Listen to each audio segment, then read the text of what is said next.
ప్రభుత్వం నడపలేక 70,000 కోట్లు నెలాఖరుకు వచ్చేసింది. 70,000 కోట్లు ఆల్రెడీ అప్పులు చేశారు, ఇంకా 2,000 కోట్లు తీసుకున్నారు.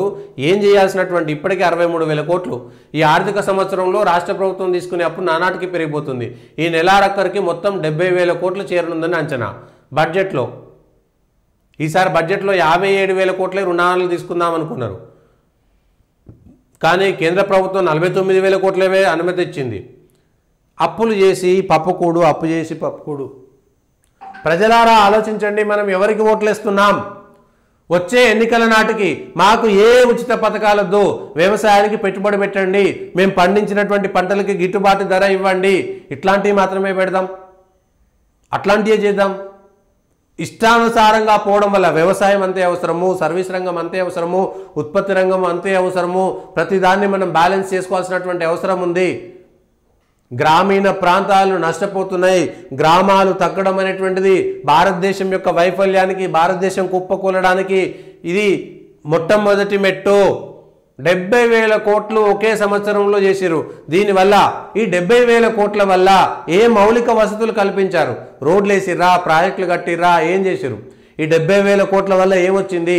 ఈ 70,000 కోట్లల్లా ఈ ఉచిత పథకాలకే పోయినాయి మొత్తం పైసలు, జీతాలకు పోయినాయి, దీనికి పోయినాయి. ఏ ఒక్కటైనా సరే దీన్ని మౌలిక వస్తువుల్లో పెట్టుబడి, ఓ రోడ్డు వేసిరు దానివల్ల లాభం ఉంది, ఒక ప్రాజెక్ట్ కట్టిరు దానివల్ల లాభం ఉంది, ఓ బిల్డింగ్ కట్టిరు దానివల్ల లాభం ఉంది. పెట్టిన ప్రతి పెట్టుబడి కూడా, ఖర్చు చేసిన ప్రతి రూపాయి కూడా లాభం రావాల్సినటువంటి అవసరం ఉంది. ఏమున్నది ఇలా? ఏ ఒక్క రూపాయి కూడా లాభం లేకపోగా ఇవాళ రాష్ట్రము మొత్తం అప్పుల కుప్పగా మారిపోతున్నది. అప్పులు చేయాలన్నా వద్దా? కేంద్రం చేసిందా? రాష్ట్రం చేసిందా? పక్క రాష్ట్రం చేసిందా? ఈ రాష్ట్రం చేసిందా? కర్ణాటక ఇప్పటికే హ్యాండ్సప్, ఏం చేయాలో అర్థం కానటువంటి పరిస్థితిలో ఉన్నది. 3-4 పథకాలకు డబ్బులు రాకుండా వదిలేసారు. సో ప్రజలు ఆలోచించాలి. రేపు వచ్చేటువంటి ఎన్నికల్లో ఎవరు ఎక్కువ ఉచిత పథకాలు ప్రకటిస్తే వాళ్ళను తిరస్కరించండి.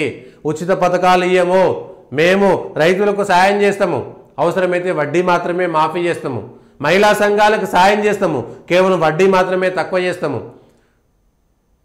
వ్యవసాయదారులకు లేకపోతే వ్యాపారవేత్తలకి డబ్బులు ఇస్తాము, తక్కువ వడ్డీ తీసుకుంటాము. ఇట్లా చేసుకుంటూ పోతే తక్కువ వడ్డీయో అక్కడ చేసుకోవచ్చు. ప్రతిదీ సగం జీతాలకే పోతున్నాయి, సగం ఈ పింఛన్లకు పోతున్నాయి. ఏం లేదు, ఆఖరికి రిటైర్ అయినటువంటి టీచర్లకి, ఉద్యోగులకి వాళ్ళకి రావాల్సినటువంటి డబ్బులు కూడా ఇవ్వలేనటువంటి స్థితిలో ఇవాళ ప్రభుత్వం ఎందుకు ఏర్పడింది?